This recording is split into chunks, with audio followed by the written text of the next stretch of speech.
Your friend Veer wants to participate in a 400-meter race. He can currently run that distance in 120 seconds, and with each day of practice, it takes him 4 seconds less. He wants to do it in 52 seconds. तो बात यह है कि 400 metre की race है और आपका friend 120 seconds में इस डिस्टेंस को कवर कर पाता है। लेकिन हर नेक्स्ट डे वो 4 सेकंड्स कम लेता है। मतलब अगर उसने पहले दिन 120 सेकंड्स लिए हैं, तो नेक्स्ट डे 4 सेकंड कम हो जाएंगे। मतलब वो 120 माइनस 4 116 सेकंड्स लेगा, और उसके नेक्स्ट डे वो 112 सेकंड्स लेगा, और उसके बाद वो 108 सेकंड्स लेगा। ओके, इस तरह से वो 4 सेकंड्स कम करता जाता है, और हर नेक्स्ट डे वो थोड़ा कम टाइम लेता है इस 400 मीटर को कवर करने के लिए। तो वो चाहता है कि 52 सेकंड्स में वो इस रेस को कंप्लीट कर लें। तो इसका मतलब ये काफ़ी टाइम लगने वाला है, क्योंकि पहले दिन तो वो इतना टाइम ले रहा है, दूसरे दिन वो इतना टाइम ले रहा है, तीसरे दिन का ये टाइम है, चौथे दिन का ये टाइम है, तो शायद 10, 15, 20 कुछ दिन होंगे। ओके, उतने दिनों के बाद में वो 52 सेकंड्स तक पहुंच सकता है। तो क्वेश्चन पहले ये पूछा गया है, what is the minimum number of days he needs to practise till his goal is achieved. उसका गोल क्या है कि घटते घटते घटते घटते हम कहाँ पर आ जाएं, 52 सेकंड्स पर आ जाएं। तो कितना कम से कम टाइम लगेगा उसको। तो देखो, पहला दिन तो ये है, दूसरा दिन ये है, तीसरा दिन ये है, चौथा दिन ये है। अब ये पता नहीं कौन सा दिन है, 20वां दिन है या 25वां दिन है। अगर ये 20वां दिन है, तो इसका मतलब हम कह सकते हैं कि 20 दिन कम से कम लगे हैं 52 सेकंड्स तक पहुंचने के लिए। अगर ये 25वां दिन है, तो हम कह सकते हैं कि 25 डेज लगेंगे इस टाइम तक पहुंचने के लिए। तो आप देखते हैं कहीं एपी तो नहीं है। ये एपी है, तो हम ये पता कर लेते हैं इस एपी का ये टर्म कौन सा है। अगर ये 24 टर्म है, तो हम बोल देंगे 24 डेज लगेंगे यहाँ तक पहुंचने के लिए, टारगेट तक पहुंचने के लिए, गोल तक पहुंचने के लिए। तो देखो 120, 116, 112, 108 ऑब्जर्व करते हैं। 120 से 116 तक पहुंचने के लिए 4 सब्ट्रैक्ट करना पड़ेगा। 116 से 112 पर पहुंचने के लिए 4 करना पड़ेगा सब्ट्रैक्ट, यहाँ भी 4 करना पड़ेगा सब्ट्रैक्ट। तो बार-बार आप एक फिक्स नंबर को सब्ट्रैक्ट कर रहे हो, तो इसका मतलब ये एपी है। अगर कोई फिक्स नंबर लगातार ऐड हो रहा हो या लगातार सब्ट्रैक्ट हो रहा हो, तो हम सीक्वेंस को एपी बोलते हैं। तो ये एपी तो है। इस एपी का जो फर्स्ट टर्म है वो 120 है, इस एपी का जो डिफरेंस है वो 4 है, प्लस 4 नहीं माइनस 4, क्योंकि 4 ऐड नहीं हो रहा है, सब्ट्रैक्ट हो रहा है। और इस एपी का जो ये लास्ट टर्म है, हम जहाँ तक पहुंचना चाहते हैं फिलहाल, तो फिलहाल जहाँ तक पहुंचना चाहते हैं वो है 52 सेकंड्स, और ये है 52, लास्ट टर्म 52, ठीक है। तो बस हम ये पता करना चाहते हैं ये कौन सा टर्म है। तो इस लास्ट टर्म को हम बोल देते हैं nth टर्म, क्योंकि हमको नहीं पता ये कौन सा टर्म है, तो मान लेते हैं कि nth टर्म होगा। तो nth टर्म की वैल्यू 52 है। अब nth टर्म कैसे फाइंड करते हैं? nth टर्म फाइंड करने के लिए हम लिखते हैं a plus n minus 1d, ये है 52। अब a मतलब फर्स्ट टर्म वो तो दिया हुआ है 120 seconds, plus n minus 1 difference minus 4 दिया हुआ था, इज इक्वल्स टू 52। तो n minus 1 multiplied by minus 4 is equals to ये हो जाएगा 52 माइनस 120। 120 राइट में आएगा तो नेगेटिव बन जाएगा। अब इसको करते हैं सब्ट्रैक्ट।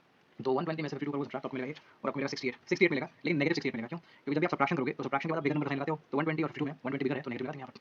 अब ये है n minus 1 multiplied by minus 4, ये माइनस 4 मल्टीप्लाई कर रहा है, लेकिन इस माइनस 4 को आप भेज दो राइट, तो डिवाइड करेगा।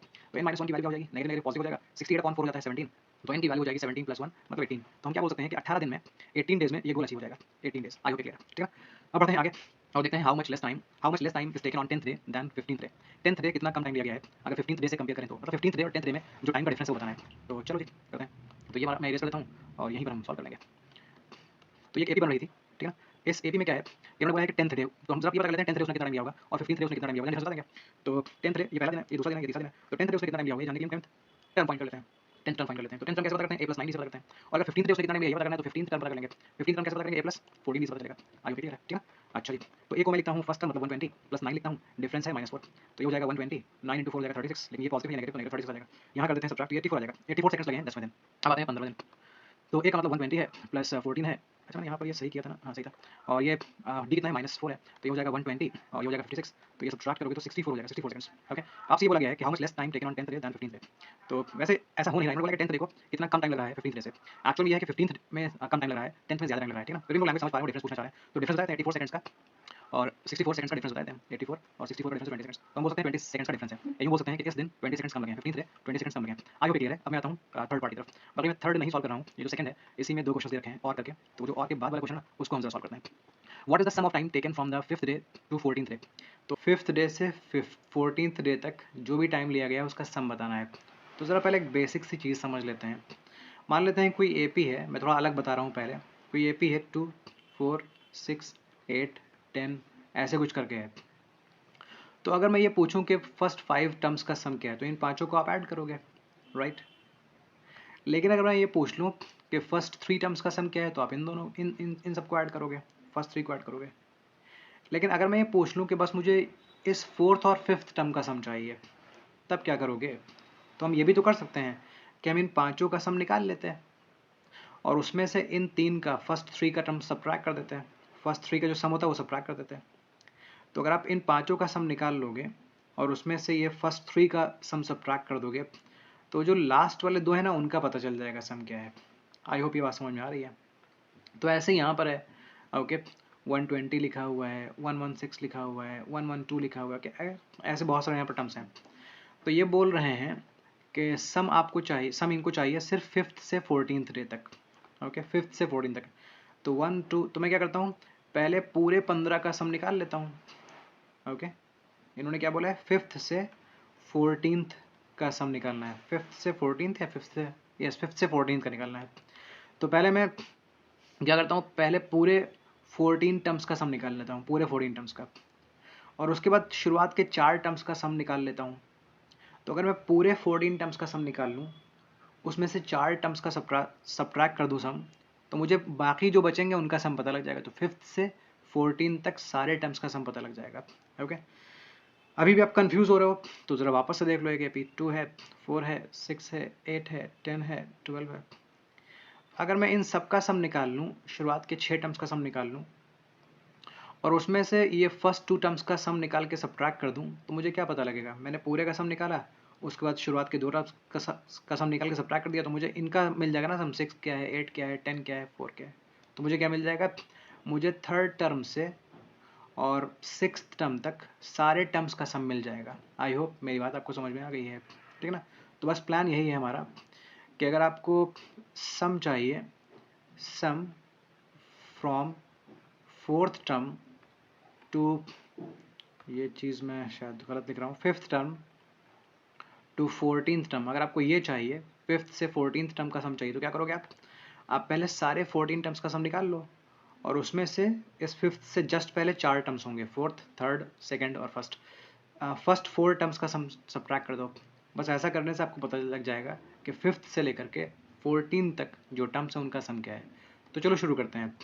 तो सम फाइंड करने के लिए फॉर्मूला क्या होता है, आई होप जानते हो, नहीं जानते हो तो ज़रा देख लो। Sum of first n terms find करने के लिए फॉर्मूला होता है n/2 into 2a plus n-1d। n का मतलब है नंबर ऑफ टर्म्स जिनका आप सम जानना चाहते हो, a का मतलब है फर्स्ट टर्म और d का मतलब है कॉमन डिफरेंस। तो चलें, जब 14 टर्म्स का सम फाइंड करना होगा तो n/2 नहीं 14/2 लिख दोगे, 2a के बजाय 2 इंटू 120 लिख दोगे क्योंकि a की वैल्यू 120 है, प्लस n-1 नहीं 14-1 लिख दोगे क्योंकि 14 टर्म्स है और डिफरेंस है -4, ठीक है ना। ये हो गया 14 टर्म्स का सम। अब आते हैं फर्स्ट 4 टर्म्स का सम निकालते हैं। तो 4 टर्म्स का सम मतलब 4/2 कर दो, 2 इंटू फर्स्ट टर्म मतलब 2 इंटू 120 कर दो, प्लस n-1 मतलब 4-1 कर दो, डिफरेंस -4 है, ठीक है ना। 14/2 कितना हो गया? 7 हो गया। 2 इंटू 120 240 हो गया। ये हो जाएगा 13। Okay, this is 13। 13 ने -4 को मल्टीप्लाई किया तो -52 हो जाएगा। यहाँ -4/2 हो जाएगा -2, ब्रैकेट में मिलेगा आपको 240। ये होगा 3 ने -4 को मल्टीप्लाई किया तो -12 हो जाएगा। तो ये हो जाएगा आपका 7 मल्टीप्लाइड बाय, अगर हम 240 में से सब्ट्रैक्ट कर दें 52 तो हमको मिलेगा 188। उसके बाद हम 2 को मल्टीप्लाई कर देते हैं, ये किससे? 240 माइनस 12 से। अगर 240 माइनस 12 करोगे तो आपको मिलेगा 228, ठीक है। चलो मल्टीप्लाई करते हैं 188 को 7 से, तो हमें मिलेगा 1316। और इसके बाद हम 2 को 228 से मल्टीप्लाई करते हैं तो मिलेगा 456, ठीक है ना। अब कर देते हैं सब्ट्रैक्ट, तो 6 माइनस 6 हो जाएगा 0, 11 माइनस 5 हो जाएगा 6 और 12 माइनस 4 हो जाएगा 8। तो ये होगा टाइम का पूरा सम, ठीक है ना। 5th से लेकर के 14 तक जो टाइम होगा ना, उसका सम होगा 860 सेकेंड्स। आई होप ये क्लियर है। बढ़ते हैं आगे। On which day his practice time reaches 272 seconds. इस तरह का हमने पहले पार्ट में सॉल्व किया था। पहले वाले पार्ट में हम 52 सेकेंड्स तक पहुंचना चाह रहे थे और इस पार्ट के लिए हमें 72 सेकेंड्स तक पहुंचना है। तो मान लेते हैं इस बार जो हमारा टारगेट है वो 72 सेकेंड्स तक पहुंचना है। ओके, तो फर्स्ट टर्म कितना है? 120 है, डिफरेंस कितना है? -4 है, और लास्ट टर्म इस बार कितना है? 72 सेकेंड्स है। तो लास्ट टर्म को हम nth टर्म मान लेते हैं, ये a प्लस n-1d होता है, इसकी वैल्यू है 72 सेकेंड्स। तो मैं लिखता हूँ,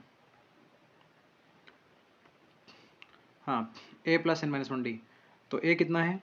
a है 120 प्लस n-1, n तो हमें नहीं मालूम है, डिफरेंस मालूम है -4 है, और ये कितना है? ये है 72 के इक्वल। तो n-1 multiplied by -4 is equals to 72 minus 120, n-1 multiplied by -4 is equals to, ये हो जाएगा -48, ठीक है। अब n-1 इज इक्वल्स टू हो जाएगा -48 अपॉन -4, तो n-1 की वैल्यू हो जाएगी 12, तो n की वैल्यू हो जाएगी 12 + 1 मतलब 13 हो जाएगा। तो 13 दिन लगेंगे 72 सेकेंड्स तक पहुंचने के लिए। आई होप ये पूरा क्वेश्चन आपको क्लियर हो गया है। कोई प्रॉब्लम है तो आप लिख सकते हैं कमेंट सेक्शन में।